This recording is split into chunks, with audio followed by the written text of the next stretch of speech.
What's up guys, welcome back to another video with me, Silver7, and today my friends, I'm going to be showing you guys how to complete the Terminus Easter egg, and this is my simple and easy guide. So for your first steps, you want to turn on all 3 power generators and activate the Pack-a-Punch machine. Once you've done this, your next step is to acquire the Beamsmasher, and you can either do this in 3 different ways. You can get lucky with a SAM trial, hit the mystery box, use a gobble gum with the mystery box, or you can build the Beamsmasher. For the purpose of this guide, I'm going to be showing you guys how to build it. So in order to get our first part for the Beamsmasher, what we now need to do is go to an arsenal machine and get dead wire on our gun. Once we've acquired dead wire, we want to head over to the Pack-a-Punch incline lift. Once we are here, we need to activate the lift, and as we're going up, look behind you and you will see an observation deck. Inside of the window, you will also see a power box. It is now your job with the dead wire weapon to shoot this power box, and you will see that the electric will travel to another power box. Shoot this power box as well, and you'll see it again travel to another power box. Once again, shoot this power box with the dead wire weapon. Now head into living quarters and shoot the power box on the wall. Head back outside and you're going to see that the power box on the outside near these green doors is going to be lighting up. This is your final power box. Shoot it and the doors will open. You can now go inside of the secret lab where you're going to see a zombie on the floor. Once you kill this zombie, it will drop an EMF fob and you need to pick this item up. Now take the route that I'm taking in my game and head over to the C tower. Once you reach the C tower, on a table you will see a briefcase. You now want to interact with this briefcase and it will open up. Inside you will find a multiphasmic resonator which you need to pick up, and once you do, there will be a bunch of vermin that will spawn, so just take these guys out and you're on to the next step. Now head back to the secret lab where you're going to be able to interact with this computer. You're going to place the resonator inside of this machine. Once you have done this, for the next step you're going to need to activate 3 different laptops around the map. Using the whiteboard you can get the values for X, Y and Z, and this does require a bit of maths, and then if you do your times tables and your additions, you can get your correct numbers. But if you happen to be like me and not a math genius, there is another way around this step. Simply activate each of these computers, one at the docks, one outside the storage area, and one outside of spawn near communications. So head over to spawn where you're going to be able to talk to Peck, and you're going to be able to bribe him for the answer to this equation. So once you bribe him for 5k, you're going to be able to see that there is a computer on the left hand side. This computer is going to be displaying some numbers, and these numbers are your code. So remember your 3-digit code. In my game, the code was 31, 16 and 11. This meant that I went back to the machine and put in 31, 16 and 11. And once you successfully put in the code, you are on to your next step. Once you've done this successfully, you now need to skip around, as this radar is going crazy, and until you flip to the next round, it won't stay still. Once you have successfully done this step and you've gone to another round, the computer is now going to drop the resonator. And it is important that you pick this up, otherwise you won't be able to proceed with the Easter egg. On the computer's radar, you're going to be able to see that this is a map of Terminus. Now look at the static dot and work out which of the islands you need to go to. Once you work out which islands you need to go to, now go down to the docks and get yourself a boat. Head over to your island and you're going to notice that there is an orb waiting for you. Your job is now to interact with this orb to place the resonator. And once you do this, the orb is randomly going to shock zombies and turn them into the color of the orb. You must kill these zombies with either a green, a blue or a purple glow, and upon doing so you will notice that they drop energy. So now your job is to pick up the energy from the floor and then take it over to the orb. You will need to do this about 2 to 3 times, and once you've done this successfully, the orb is now going to move in the direction of another island. And when this happens, make sure you pick up the resonator. It will be on the floor. Now head over to the island that the orb has traveled to, and on this island you're going to realize that the orb has changed color either to blue, green or purple. Once again, interact with the orb to place down the multiphasmic resonator, and once you do this, zombies are going to get zapped again by this orb. Your job is to rinse and repeat and kill these zombies, pick up the energy they drop and return it to the orb. Do this 2 to 3 more times and then the orb will move once again. And once you complete this again, make sure you pick up that resonator. This time it's going to move to your final island. So once again, get back on your raft and head over to this island. Once you arrive, you'll see the orb, and once again place down the multiphasmic resonator. Once again, the orb is going to shock the zombies, and once you kill them, you'll be able to pick up the energy. Return it to the orb and do this 2 to 3 times. Once you've done this successfully, the orb will explode and you'll be able to pick up the AMP munitions. And this is your final part for this weapon. So head back to the secret lab where you'll be able to go to this workstation and you can now build the Beamsmasher. So now that we have acquired the Beamsmasher, we can move on to the first step of the Easter egg. For our first step, we're going to need to find a hard drive. In order to do this, there are 4 different tentacle traps around the map that we need to to look at. Our job is to find a key card next to one of these traps. Here are the locations for the 4 traps. You can find a trap at spawn, there is a trap in the living quarters, and there are tentacle traps for both sides of the biolab. A trap on the same side as where you come in from Speed Cola, and the same side as PhD. Once you've checked all 4 of the traps and you found which one has the key card under it, your job is now to activate this trap, and whilst it's active, to shoot it with the Beamsmasher. And if you do this successfully, you'll notice that a hard drive will come popping out. So go ahead and pick up this hard drive and you are on to your next step. If for any reason you can't find the key card, you can always just activate a trap randomly and try and shoot it with the Beamsmasher to see if it will drop a hard drive. Now that you have the hard drive, head back to the spawn room and give the hard drive over to Pet. At this point, you are 1 step away from the first boss fight of the map. But in order to get to this mini boss fight, you're going to need to get a 3-digit code around the map. Inside of this guide, I'm going to be showing you each of these locations, but I am also showing you them in the order of the sequence. So in order to get your first number for this 3-digit code, head over to the storage area where you're going to be able to see a clock on the wall. Your job is to find out where the hour hand is pointing on this clock. So for example, if the clock was set to 2 o'clock, then the number would be 02, which in my game, the clock was pointing at 2 PM, meaning in my game, my first digit was 02. Now head down to the mess hall where on a chalkboard, you're going to see a playing card. You want to take note of the number of this playing card, as this is going to be the next digit in your code. And in my game, I could see the 4 of hearts. So far, our code is 02 and 04. Now we want to head past the living cores and go to engineering, where we're going to see another digit on the wall on this poster. And for me in my game, the number was 8. This means that in the keypad, our full number will be 2, 4, and 8.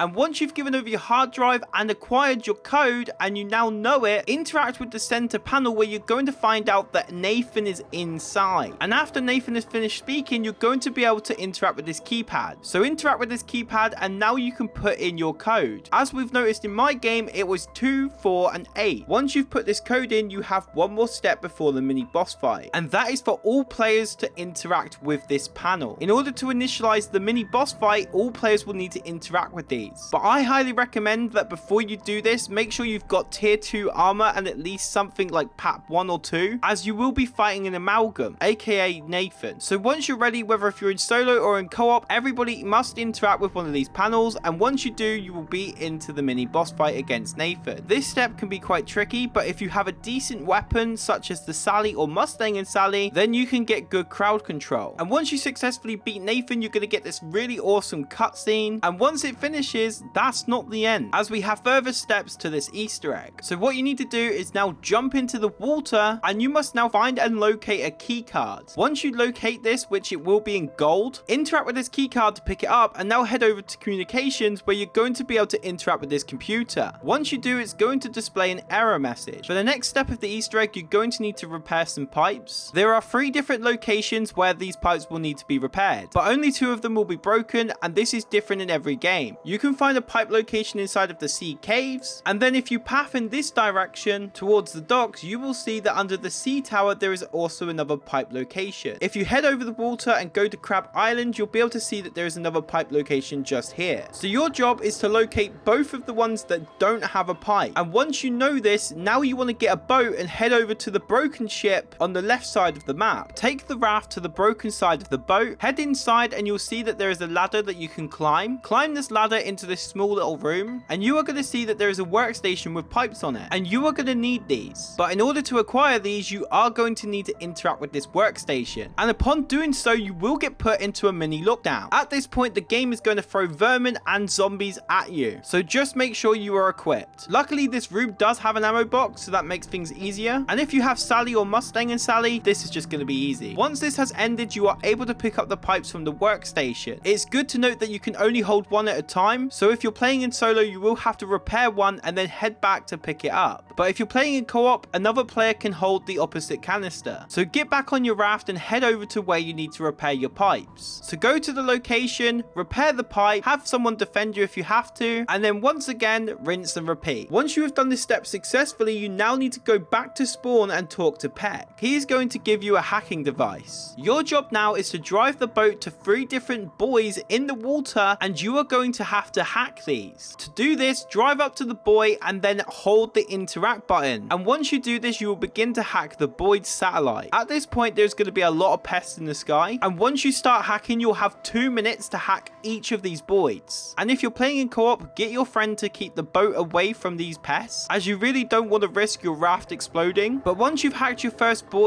you can take a similar path to what I'm taking and head over to your next one. Once again, pests will be waiting for you. Try to hack it as soon as you arrive. At this point, the chances are the Kraken will be after you. So get back in the boat as soon as you've done it, and this is your second hack. Now take the path I'm taking again and head over to your final buoy. And for the final time, you can now jump out of your boat and go ahead and do the hack. Once you have successfully hacked each of the buoys, you are on to the next step. The SAM AI is going to start a bomb. Your job is to defuse this bomb, and this is pretty much going to happen simultaneously after finishing the hacking step. So using your raft, get back to the biolab as soon as possible. There is a total of 3 different bombs that you're going to need to defuse. You have 5 minutes to do this, and if you don't succeed, then the game will end. No pressure. So I'm going to try and make this as easy as possible for you and show you the locations of these bombs. So on the same level as Melee Macchiato, on the furthest left hand side near the stairs, you're going to see a room where there's a bomb. Your job is to interact with it to defuse it, while at the same time trying to survive hordes of zombies. There is another bomb location parallel to this, so path on over, go past Melee Macchiato, and once again defuse your bomb. If you are playing with friends, make sure whoever's defusing the bomb is being well protected. Once you've defused both bombs on this level, head up the stairs and go to the observation deck. Underneath this, you're going to see that there is a door that's opened with one of these bombs. Once again, interact with it to defuse it. Once you have successfully defused all 3 bombs, your screen will go white and you will get a quote saying that you have done so. And that, my friend, is the end of the steps, and you are now officially onto the main boss fight. So on the same level as Melee Macchiato, you're going to see that a door is now open, and you can interact with this door. Once you do, all players will be required to vote, and this will take you into the final encounter. Although I do highly suggest that you make sure that you have decent gobblegums all set up for this boss fight, things like near death or Phoenix up, along with plenty of money for ammo and a decent setup of tacticals and lethals. And you're going to want to make sure that you've all got self reses, and you're going to need tier 3 armor. It's good to note that the Beamsmasher isn't really that good for this boss fight, as it has a condition against its beam attack, although it is good for slowing down zombies. I also highly recommend that you're running clockwise or anti-clockwise and doing it as a team. Otherwise, if you get out of sync, you could go down. So top tip, just make sure you're not standing where he's about to slam and pound. This boss has 3 different phases. His weak points are these tentacles sitting in the sea. In the first phase, you're going to see that there are these red orbs that you need to shoot, and he's going to have 2 of these and 1 on either side. And once you get him down to a certain amount of his health, he will do like a disappearing act. At this point, you'll have manglers and zombies, and this is a good opportunity to build some points if you need ammo, and generally serves as a nice break point. Eventually, the boss will come back and you will be able to attack him again. This time, he's going to be immune to body shots, and his tentacles are going to be yellow, so you need to make sure that you're shooting these to get critical hits on his body. At the same time, the tentacles in the ocean will continue to be able to be damaged. Eventually, you're going to have to fire at his mouth, as this is going to become his weak point. So once again, just carry on shooting until he goes away. Once he comes back, he's going to make it so you can no longer run around, and you are going to be stuck where you spawn in. At this point in our game, we had the amalgam mini boss, and we had like 2 of them, and this actually cost us our game, and there's a couple of reasons for why we ended up dying. One of them being that we went in on a very high round, and we also did the steps a bit later. So providing you get into the boss fight earlier, then these should be a little easier to take on. But at the same time, you've also got to shoot the Kraken, and once you get his health right down to 0, you would have won this boss fight. Anyways guys, that has been my guide for Terminus. I hope you guys did enjoy it. Hopefully it's helped you get to the boss fight, and hopefully you've completed it. I've actually got to go back in and redo this because I want to get my reward. Anyways guys, thank you so much for watching. I've been Switch7. You've been absolutely awesome. I've got more guides on my channel, so go and check them out, and I shall see you guys in my next video.